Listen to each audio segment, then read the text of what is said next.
The main threat for severe weather will be along and ahead of this line where winds could be around 60 miles per hour. That is enough to knock down some trees. A whole lot of lightning in here, more than 700 strikes just in the past 10 minutes. A very weak cold front's moving into the area. Right along that front's where we're seeing showers and thunderstorms form. As that front drifts to the south tomorrow, we'll have a few more clouds around. Hopefully that'll knock 4 or 5 degrees off the temperature. Forecast high temperature tomorrow 99 down to 96 for Thursday and Friday, and mid-90s takes us into next week. Another rainy day out there, and that means a bad hair day forecast again for Bennettsville and all across the area. As bad as it gets, as a matter of fact. A 1 out of 5 thanks to some heavy rain later today.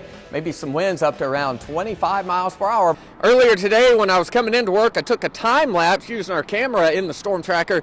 Here's what it looked like out there early this morning about 7:30 as I was driving in. As you're going to see, there is some snow sticking to the bridges and overpasses, the highways themselves. As I look out here beside me are fairly clear. Now later on tonight, that's when there is a little bit of concern. We just passed high tides. We'll have low tide coming up about 9 o'clock tonight. And then overnight tonight, another high tide, and they are expecting a storm surge here around 5 feet. All right, here we are. We are live in Myrtle Beach at the boardwalk. We've been anticipating this moment all morning. That's right, the sunrise. I'm kidding. Oh, that was wrong. That was wrong. What's up, man? Price. How are you? Good to see you. Good to be back. Here's a look at our radar out there this evening. A lot of heavy weather pretty much north to south across the area is moving east at 30 miles per hour. The main threat for severe weather will be along and ahead of this line where winds could be around 60 miles per hour. That is enough to knock down some trees. A whole lot of lightning in here, more than 700 strikes just in the past 10 minutes. A lot of heavy weather there in Burt County as well as moving into Swainsboro. In fact, a brand new warning issued for Emanuel County. That one's going to go until about 6:15 tonight, that thunderstorm warning there for Emanuel County. As we take a closer look at the Augusta metro area, there you can see that line of thunderstorms moving out of Augusta in the short term, but there is another edge of heavy rain moving into Grovetown and Fort Gordon. That warning continuing for about 15 more minutes. As we put our radar into hail tracking mode, where you see the purple spots there, that's where we could have quarter-size hail. So that is moving to the east toward Jackson and approaching the Aiken area as well. So if it's not storming in your area, it might be a good idea to bring your car under the shelter if you have that available. That way when the storms do come, your car is protected. Up into Saluda County, we have heavy rain and thunderstorms moving through Saluda. This is going to last about 20 more minutes as it moves on to the east. The heaviest winds have already passed through your area. And headed on down to the south, there's Emanuel County, a heavy thunderstorm about to move into Swainsboro. So that severe thunderstorm warning now in effect for your area as that storm moves to the east into Swainsboro in the next 15 minutes. Good morning to you. I'm Chief Meteorologist Chris Still out here on I-20 eastbound at Bobby Jones Expressway. And of course, it is snowing here in the CSRA, and there is a little bit more snow to come on through here. It's not going to get any heavier out here this morning, but it will continue to come down through the late morning hours. And I just measured the snow right here. We have about a ½ inch here on the guardrail behind me. Current temperature out here with our storm tracker vehicle is about 34.8 degrees. Earlier today when I was coming into work, I took a time lapse using our camera in the storm tracker. Here's what it looked like out there early this morning about 7:30 as I was driving in. As you're going to see, there is some snow sticking to the bridges and overpasses, the highways themselves.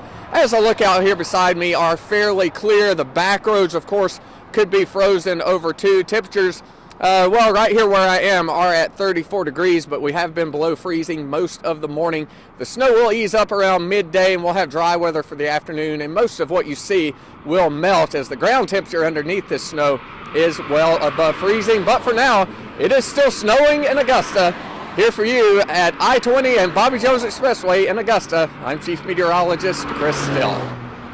Initially, the flakes were very, very small. That's the sign the air is dry and most of it evaporating before it hits the ground.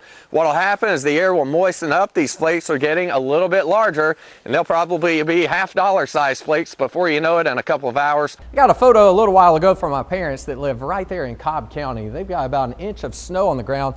Those grayer colors, that's where you're having some of the heavier snow, and that's where they are starting to see some accumulation. In our area, mainly rain down to the south, but these heavier patches here that are indicated on the radar, that's where we have some pockets of sleet. The ice has a higher reflectivity and tends to show up like heavy rain. But that is some sleet being reported in Barnwell County. Most of the precip still to the south of the Augusta area. And all this snow will eventually work its way to the east over the next few hours. By 8 p.m., a 70% chance of snow. That's when we could start to see some accumulation. By midnight, a 60% chance of snow, 28 degrees. And then overnight, by 2 a.m., I think the snow is starting to taper off some, and it's all gone as we head toward daybreak. It is the 4th day of November and still not a bit of sunshine the entire month. Of course, it's dark right now, so even if it was clear, we wouldn't have any sunshine, but we actually have some rain across Columbia and Edgefield, Aiken County there. We'll have to zoom in kind of tight to really see where it's going. Moving off to the northeast, looks like Martinez getting some light rain right now. Evans, maybe some drizzle and mist out there. In fact, where you don't see the rain, we are talking about just kind of misty conditions out there. But as we zoom in, really tight here, there's the light rain moving out of Martinez. There's Bergen Road right there, the Savannah River, I-20. So if you live in that area, if you look outside, you've got some light rain falling out there. This is going to be about it. Maybe a trace amount of rain overnight, and that's the heavy stuff. But still, you'll find yourself using the intermittent wipers again tonight. We'll have that fog developing, so remember to have the low beams on if you're out there on the roads. On our live tower cam tonight, it is 65 degrees. Notice the wet roadways out there, even though we don't officially have rain falling here at Television Park. Northeast winds tonight at 6. It is warm and muggy out there. These temperatures here would be more like June than they would November as far as nighttime temperatures. Right now 66 in Barnwell, muggy in Louisville at 68 degrees. Headed into your Thursday, not a lot of change. This wedge pattern where we get the persistent northeast wind won't really change a whole lot tomorrow. Fog and drizzle at 7 o'clock in the morning, maybe a little brighter toward the afternoon, but I'm not getting my hopes up too high. We'll get up into the mid-70s, maybe a couple of degrees warmer than it was today. Here's our satellite picture showing our weather setup. We've got our area of low pressure that dumped the heavy rain a couple of days ago, but as expected, it stalled out there over the Atlantic coast. Counterclockwise flow around that, along with a high pressure over New England, are working together to give us that northeasterly flow at the surface, and that's pulling in moisture off the Atlantic Ocean. Meanwhile, notice the rain is actually moving in from the southwest. That's a sign the winds aloft are from the southwest, and that is actually trapping that thin layer of clouds and drizzle near the surface. And as long as this wind is from the northeast, our pattern's not going to change. So let's take a look at our winds and see when that may happen. Right now, winds 5 miles per hour, mainly from the east to northeast. Our forecast tracker, though, as we head through the day on Thursday, offers some modest change to the forecast. 7 o'clock in the morning, still mainly an easterly to northeasterly wind, so it's going to be another foggy and drizzly start to the day. Well, look what happens, though, as we head toward the afternoon. The winds start to turn a little bit from the southeast, and they'll turn even more to the south, even the southwest by Friday. That's going to allow the sunshine to come back, and it's also going to take high temperatures into the 80s, I think, on Friday. But don't get used to it. It looks like a cold front comes in and brings us thunderstorms for the weekend. Here's your forecast tonight. Misty and drizzly out there. 65 the low in Aiken, 69 in Millen. For your Thursday, it looks like another cloudy day. Only a 20% chance of rain, but kind of dreary out there again tomorrow. A nice day out there on Friday with a high near 80. Saturday, though, Ashley, not so nice, but I'm still thinking Sunday should be decent. This is opening day for the Myrtle Beach Pelicans.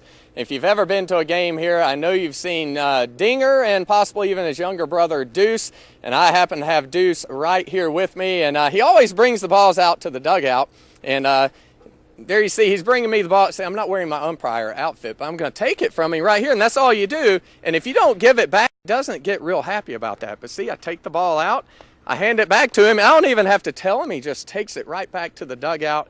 And there he is. That's actually Dinger's younger brother right here. And I'm here with Maggie Neal. And you've got At a cost of $300,000 each, the National Weather Service recently upgraded each of its Doppler radar sites to dual-polarization or dual-pol radar. This new radar scans the storm in both a horizontal and vertical direction, giving forecasters a more detailed picture of what's going on inside the storm. Traditional Doppler radar only used a single horizontal beam. Having a two-dimensional view allows us to know the size, shape, and consistency of particles inside the storm. This not only helps us see the difference between rain and snow, how heavy the rain is, or the size of the hail, but it can also see tornado debris. It really won't give us an advance warning of tornadoes over the older radar. What it will do, though, is allow us to see a debris signature, which pretty much confirms that there is a tornado on the ground. Unless that tornado is in the Augusta area. The one feature that the tornado debris signatures, those will be dependent on the strength of the storm, and the further away you get from the radar, the less likely they're going to be lifted high up in the atmosphere to detect. The new dual-pol radar can actually detect debris from the tornado as it's thrown up into the sky out to about 70 miles from the radar site.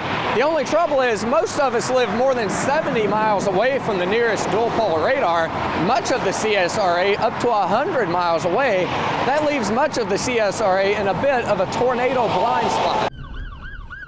And that is especially concerning to emergency responders. Being able to see the debris ball is tremendous because you know you've got a tornado on the ground. You know debris is not going to show up if there's not a tornado on the ground. That is a tornado. The National Weather Service already credits dual-pol radar with saving lives earlier this year in Jackson, Mississippi, when a dual-pol radar detected debris from an EF4 tornado. Knowing they had a large tornado on the ground, the Weather Service, law enforcement, and local media were able to aggressively warn those in its path, and as a result, no one died. Despite this fact, our local Weather Service office in Columbia insists that not being able to detect debris from an incoming tornado is not a safety concern. It will not allow you to issue a warning for a tornado any better than the existing technology.